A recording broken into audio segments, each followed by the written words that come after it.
कल ही 2898 AD release हो चुका है। इसके साथ ही फिल्म से जुड़ा हर पर्दा भी उठ चुका है।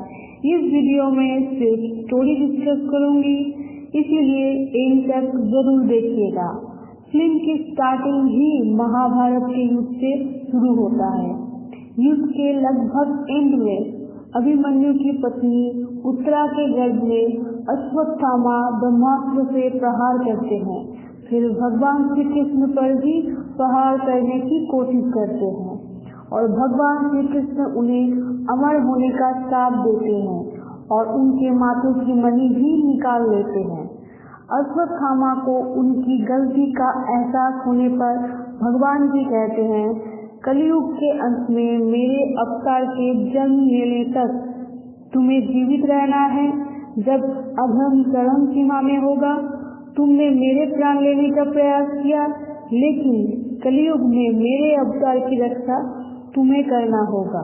फिर कुछ एनिमेटेड फिल्म में दिखाया जाता है, कलयुग अपनी चरम सीमा पर है, चारों तरफ अत्याचार लूट हो रहा है, न्यूक्लियर बम गिराए जा रहे हैं, इंसानियत बिल्कुल खत्म हो चुकी है और फिर फ्यूचर में पहुंच जाते हैं जहां कोई पेड़ पौधा यानी पानी नहीं है, एकदम रेगिस्तान जो ट्रेलर में दिखाया गया था। यहाँ जिंदगी एकदम बेहाल है, खाने के लाले पड़े हैं। दुनिया का एक आखिरी शहर बचा है काशी, जहाँ एक कॉम्प्लेक्स बनाया गया है, जहाँ टेक्नोलॉजी के द्वारा पानी और बाकी रिसोर्स को खींच लिया गया है। जीने का हर साधन कॉम्प्लेक्स के अंदर है, इसीलिए सब लोग कॉम्प्लेक्स के अंदर जाना चाहते हैं। कॉम्प्लेक्स के अंदर ऐसे ही नहीं जा सकते, उसकी कीमत लगती है और यहाँ पैसों की जगह यूनिट चलती है, क्योंकि इंसान यहाँ चारों तरफ टेक्नोलॉजी के साथ चलता है। बस एक सेकेंड के स्कैन में बता रहे हैं कौन सी लड़कियां आगे जाकर कंसीव कर सकती है, क्योंकि यहाँ ज्यादातर लड़कियां नॉर्मली कंसीव नहीं कर पा रही हैं, इसीलिए ऐसी लड़कियों को कॉम्प्लेक्स में बेचा जा रहा है और कंसीव करने के लिए उन पर एक्सपेरिमेंट भी किया जा रहा है। यहाँ मृणाल ठाकुर की एंट्री होती है जो प्रेग्नेंट है। यहाँ पता चलता है संबाला नाम का एक और शहर है जो एग्जिस्ट करता है, पर कॉम्प्लेक्स वालों को नहीं पता कि वो कहाँ है। मृणाल ठाकुर के साथ एक आदमी है जिसे पता है संबाला कहाँ है। वहाँ से मरियम नाम की लेडी उनसे बात करती है और दोनों फिर कॉम्प्लेक्स वालों के हाथ पकड़े जाते हैं। संबाला का पता ना बताने पर दोनों को मार दिया जाता है और फिर प्रभास की एंट्री होती है बुज्जी के साथ, बहुत ही स्टाइलिश तरीके से। बुज्जी एक रोबोट है जिसे हम ट्रेलर में देख ही चुके हैं। यहाँ पर प्रभास में भी कोई ह्यूमैनिटी नहीं है, उसे भी औरों की तरह कॉम्प्लेक्स के अंदर जाना है, बल्कि वही उसका सपना भी है। संबाला से आया एक लड़के को पकड़ने के लिए प्रभास यानी भैरवा कुछ लोगों के साथ लड़ते हैं, बहुत ही रोमांचक फनी अंदाज में। फिर भैरवा उस लड़के को पकड़ लेते हैं बेचने के लिए। अब दीपिका को कॉम्प्लेक्स के अंदर दिखाया गया है, जहां एक्सपेरिमेंट से लड़कियों को प्रेग्नेंट किया जाता है।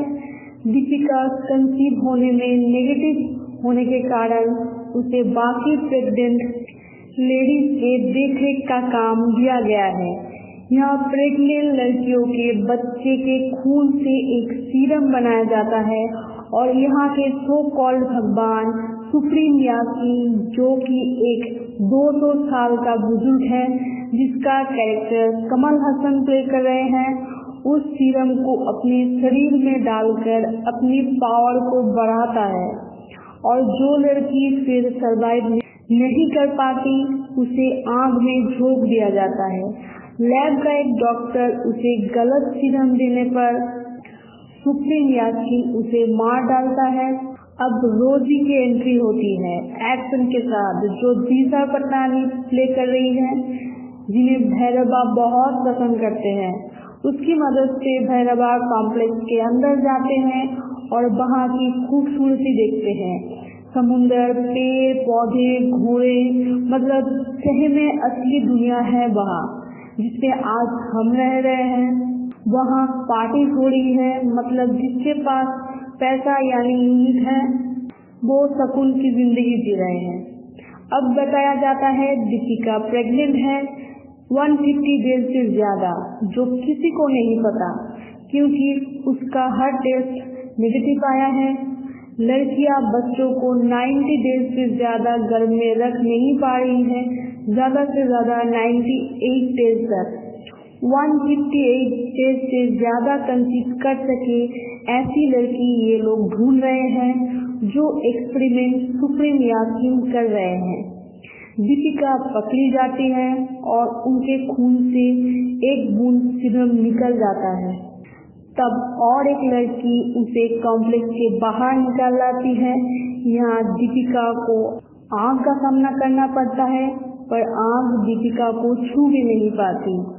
यहाँ कॉम्प्लेक्स वालों को एक धनुष मिलता है जिसे वो गांडीव कहते हैं, पर कोई उसे अपने हाथों से नहीं उठा पाया। अश्वत्थामा एक बच्चे को बचाते हैं, तब उन्हें अपना मणि वापस मिलता है जिसे वो अपने माथे पर धारण करते हैं।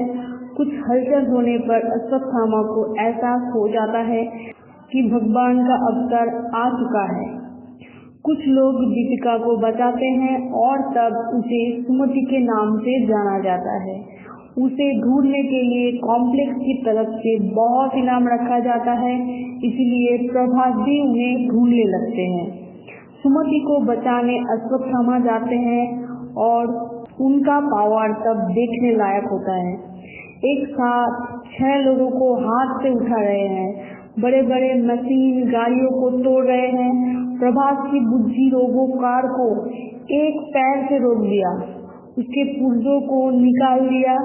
अश्वत्थामा और भैरवा का यहाँ जबरदस्त फाइट होता है।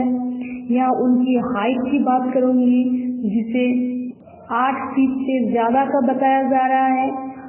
अश्वत्थामा ऑब्वियसली द्वापर युग के इंसान है, इसीलिए। फिर यहाँ ब्रह्मानंदन जी का थोड़ा कॉमेडी टाइमिंग देखने को मिलता है। भैरवा अपने बुद्धि कार को नए तरीके से बनाते हैं। अश्वत्थामा सुमति को बचाकर संबाला में ले जाते हैं। अश्वत्थामा उन्हें माँ कहकर पुकारते हैं और सदियों बाद वहाँ बारिश होती है। तब सबको समझ आता है कि यही भगवान के अवतार को जन्म देने वाली है। भैरवा की पिछली स्टोरी ये है कि उनके माँ बाप बचपन में ही मारे जाते हैं। जिसने उसे पाला फिर उसने भैरवा को बेचना चाहा था, तब भैरवा ने उसे ही बेच दिया। यहाँ राजा मौली सर का एक कैमियो सीन भी दिखाया जाता है जो काफी कॉमेडी था। अब भैरवा के थ्रू कॉम्प्लेक्स वालों को संबाला का पता चल जाता है। भैरवा और अश्वत्थामा का फिर से फाइट होता है। संबाला की अपनी आर्मी है जो कॉम्प्लेक्स वालों की आर्मी के साथ जबरदस्त फाइट करती है। लाल लाइट में कॉम्प्लेक्स यानी बुराई और ब्लू लाइट में संबाला यानी अच्छाई का सिंबल लग रहा है। यहाँ अश्वत्थामा के थ्रू बुद्धि को आग लगता है और भैरवा और अश्वत्थामा लगते हैं और भैरवा फिर हार जाते हैं। मरियम सुमति को बचाते हुए अपनी जान दे देती है। कॉम्प्लेक्स का कमांडर मानव सुमति को ले जा रहे होते हैं, तब अश्वत्थामा का अस्त्र भैरवा के हाथ लगता है। तब उसे कुछ याद आता है, महाभारत का एक सीन जिसमें अर्जुन को दिखाया जाता है, जो कैमियो विजय देवरकोंडा प्ले कर रहे हैं। और भैरवा यहाँ कोई और नहीं, सूर्यपुत्र कर्ण है। यानी इस फिल्म में प्रभास यानी भैरवा सूर्यपुत्र कर्ण का दूसरा जन्म है। कुछ ही पल में भैरवा अपनी पिछली जिंदगी को भूल ही जाते हैं और सुमति को साथ में लेकर चले जाते हैं। अश्वत्थामा समझ जाते हैं भैरवा असल में कौन है। अब सुप्रीम यासीन दीपिका के बच्चे के निकले सीरम को अपने शरीर में डालने से बहुत ही यंग बन जाते हैं। इससे पता चलता है कि वो आगे और भी खतरनाक हो जाएगा। फिल्म के एंड तक भगवान जी का अवतार जन्म नहीं लिया, इसलिए फिल्म का पार्ट 2 आएगा वो भी कंफर्म हो जाता है, जो ट्रेलर रिलीज के बाद सब कह भी रहे थे। फिल्म में वैसे कृष्णा जी का फेस नहीं दिखाया गया है। फिल्म की इस पार्ट की स्टोरी यही पूरी होती है।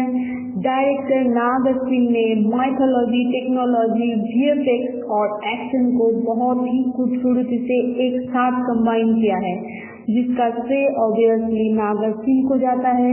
आपको क्या लगता है फिल्म के बारे में कमेंट करें। वीडियो अच्छा लगा हो तो लाइक और सब्सक्राइब जरूर करें।